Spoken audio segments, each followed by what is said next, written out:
Good day. My name is Benjamin J. Butler, and I'm a futurist based out of Asia and originally from the United Kingdom.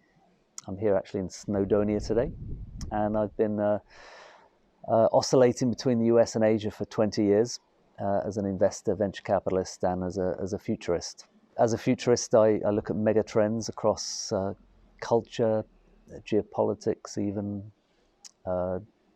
technology, human affairs, and I coach leaders on uncertainty and helping them with capabilities to deal with the uncertainty of the future, like creativity, resilience, the imagination. Today, we're talking about the future of communications. I see it as inextricably linked with the future of human civilization and even our evolution as a species.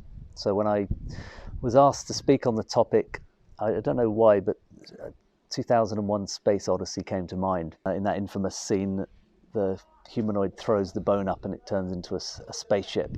It's one of my favorite scenes in cinematic history. But it tells a really important story. This mysterious monolith appears, and in the Dawn of Man scene, I can't but think perhaps that monolith represents the birth of speech and language. A few years ago, if you asked scientists when did language appear, when did speech appear, they'd say 50,000 years to a couple of million years. But now scientists are suggesting it could be as old as 27 million years ago. We went from hunter-gatherers, sitting in tribal circles around log fires. We started to move into villages, towns, and then the cities. And so many people think the written language came out of civilization, the need to organize ourselves for economics. And that meant a process of abstraction. Writing was the first technology that enabled us to shrink time and space. And so we could write something and bridge a gap with people in another village, but also in another time. We started to then be able to on a mass scale, produce books. So you had the invention of the printing press. All of that information unleashed into Europe at that time did cause perhaps some instability. Today, with the internet, you see a similar amount of disruption, perhaps, with new information.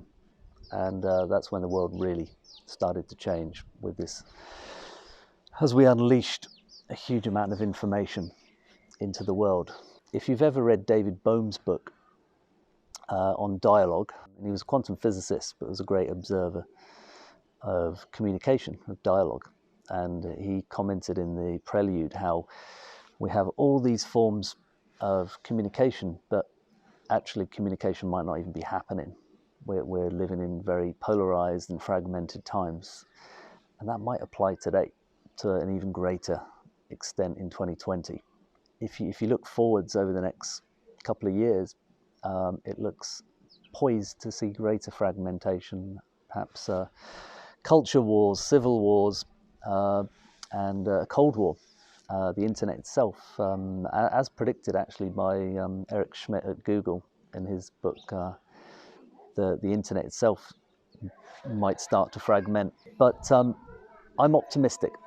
I think as we transition to the 3D internet, the spatial web, as we're calling it, this is going to unleash a huge amount of creativity.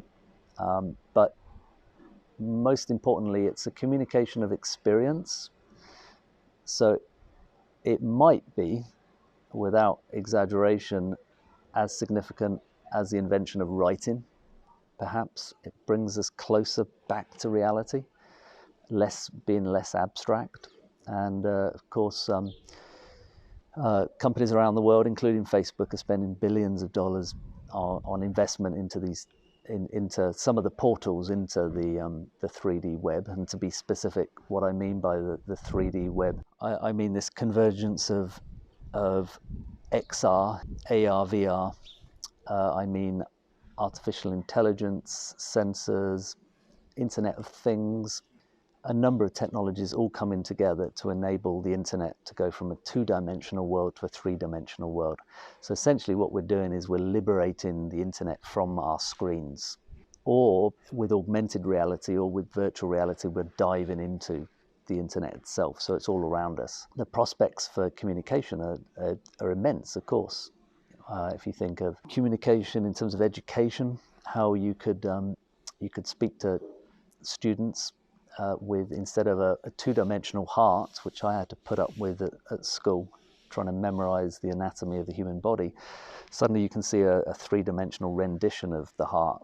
Or better still, you could, like that famous Hollywood movie, you could plunge into the arteries of our body and go on a journey around the human body. If you're interested in climate change, maybe you want to become a carbon molecule and experience the whole carbon cycle. If you're a merchandiser, retailer, advertiser, you can also share experiences. Perhaps I want to go to the Apple store and I get a virtual reality version of Steve Jobs talking, or the latest designer.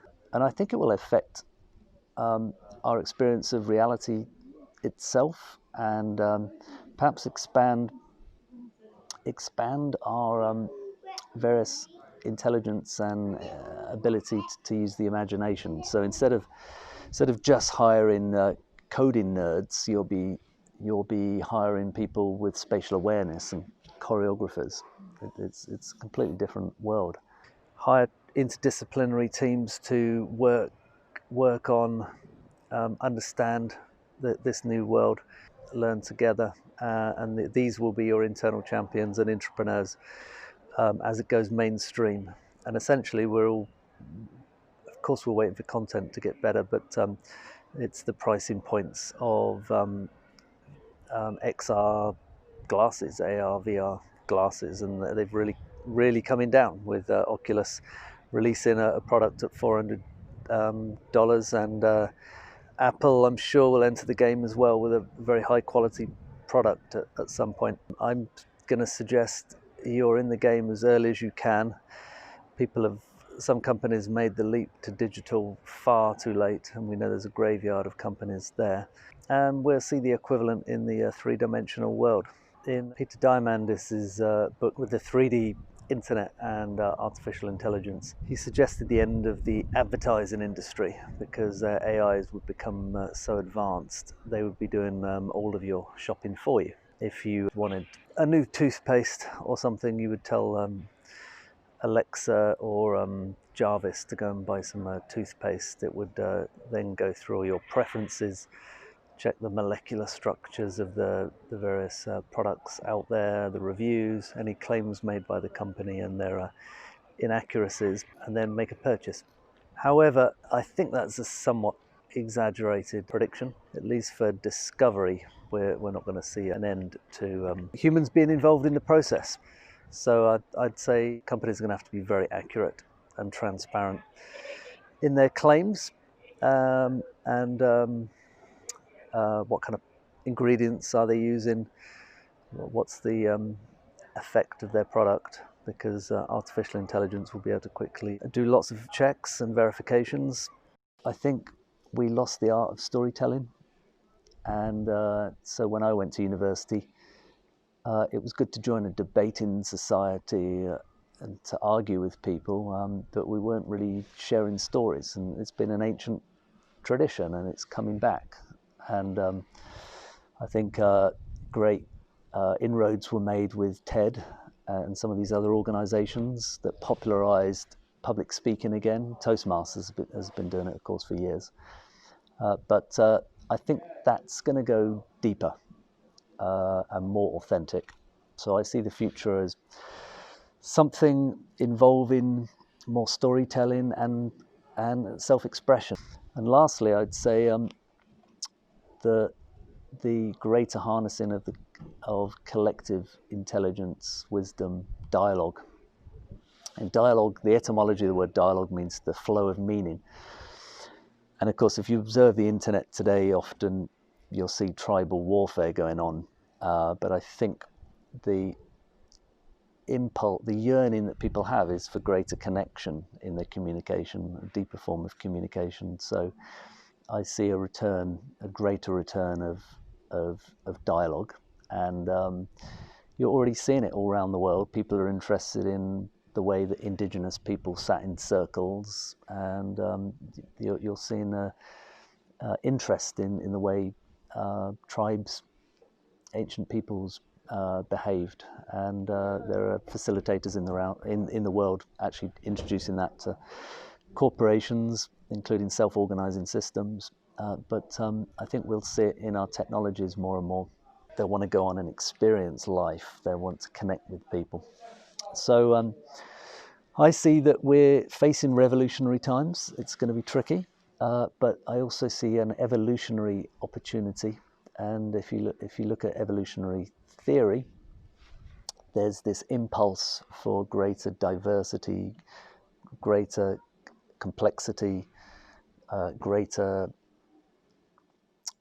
expression, and I believe that a number of trends are aligning with that evolutionary impulse. So that's the meta view, and I'm sure we're going to get to converse or even dialogue in the next session. If you'd like a further dialogue, reach out to me on Instagram, Facebook, or follow my blogs at benjaminjbutler.com.